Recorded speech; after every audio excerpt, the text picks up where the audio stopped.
नमस्कार दोस्तों, मैं हूं एडवोकेट डीपी पांडे। एक सब्सक्राइबर ने सवाल किया है कि अगर कोई व्यक्ति किसी थर्ड जेंडर के साथ, किसी तीसरे लिंग के साथ छेड़खानी करता है, उसके ब्रेस्ट को टच करता है, बुरी नीयत से टच करता है, बैड टच करता है, तो वह कौन सा अपराध कर रहा है और वह अपराध आईपीसी की किस धारा के अंतर्गत आएगा, उस पर कौन सा अपराध बन रहा है।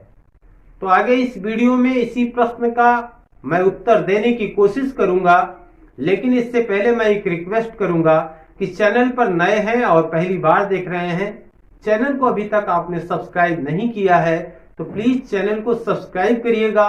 बगल में बेल आइकन होगा, उसे भी प्रेस करिएगा ताकि जब भी मैं इस तरह की वीडियो को अपलोड करूं तो उसका नोटिफिकेशन आप तक पहुंचता रहे।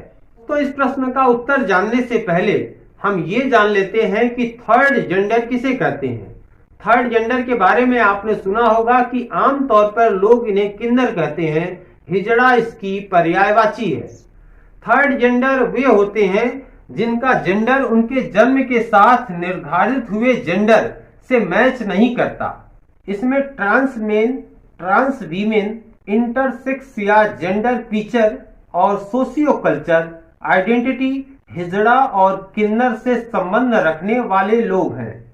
हिजड़ा जैविक रूप से पुरुष या महिला होते हैं, यानी लिंग या योनि के साथ। इनमें अधिकांश M2F ट्रांसजेंडर होते हैं, इसलिए ये महिलाओं की तरह कपड़ा पहनते हैं, लेकिन इनमें दूसरा पक्ष भी मौजूद होता है।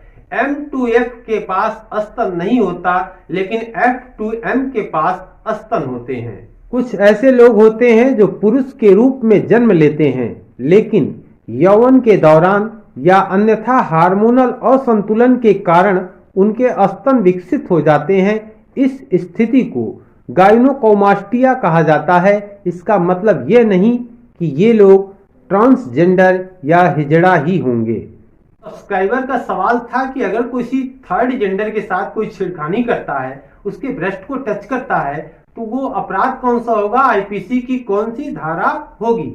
तो दोस्तों, आईपीसी की धारा 354 होगी, लेकिन कुछ लोग कहेंगे कि वहां स्त्री शब्द लिखा गया है। स्त्री की लज्जा भंग होने की बात की गई है कि किसी स्त्री की लज्जा भंग करने के आशय से कोई व्यक्ति उस पर बल का प्रयोग करता है या आपराधिक बल का प्रयोग करता है, तो वो 354 के परिधि में आएगा, जिसमें 1 साल से लेकर 5 साल तक की सजा होगी या जुर्माना होगा।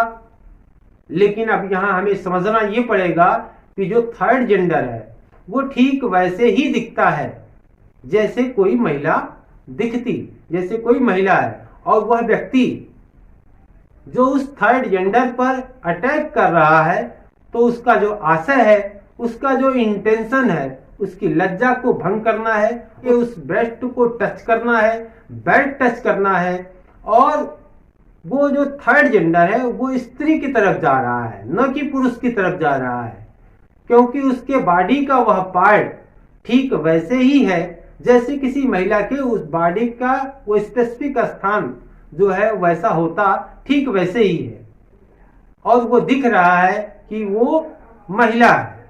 तो जो थर्ड जेंडर के साथ अपराध हो रहा है, उसकी लज्जा को भंग करने का वह व्यक्ति प्रयास कर रहा है जिसमें उसकी कंसेंट नहीं है, तो उसके भाव को देखा जाएगा। किसके भाव को? जो अपराध करने वाला, जो अपराधी है, उसके भाव क्या थे? उसके भाव ये थे कि उसकी लज्जा को भंग करना।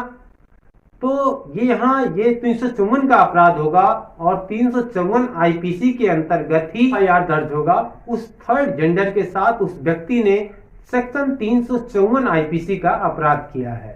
सेक्शन 354 आईपीसी में स्त्री की लज्जा भंग करने की बात की गई है, स्त्री के साथ लैंगिक अपराध की बात की गई है, उसको घूरने की बात की गई है, उसका पीछा करने की बात की गई है। स्त्री सब ध्यान दीजिएगा, और वो थर्ड जेंडर की बात कर रहा था सब्सक्राइबर ने।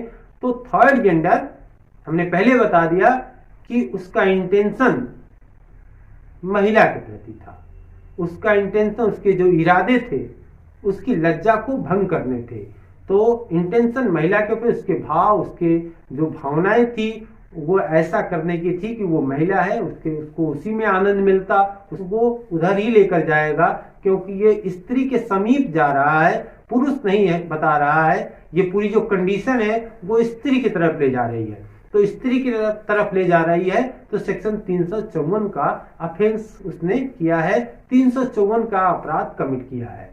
का जो प्रश्न था इसका उत्तर जानने के लिए मैंने बहुत कोशिश की, गूगल से लेकर यूट्यूब तक मैंने बहुत खोजा कि किसी ने शायद कोई वीडियो बनाया हो, उसे साझा किया हो, लेकिन नहीं मिला। मैंने अपने स्तर से बताने की कोशिश की, मेरी जो अपनी समझ है, लेकिन आपकी अपनी क्या समझ है। अगर आप इस बारे में कोई जानकारी रखते हैं तो कमेंट सेक्शन में जाके कमेंट जरूर करिएगा। वीडियो अंत तक देखने के लिए बहुत बहुत धन्यवाद। वीडियो को लाइक और शेयर जरूर करिएगा।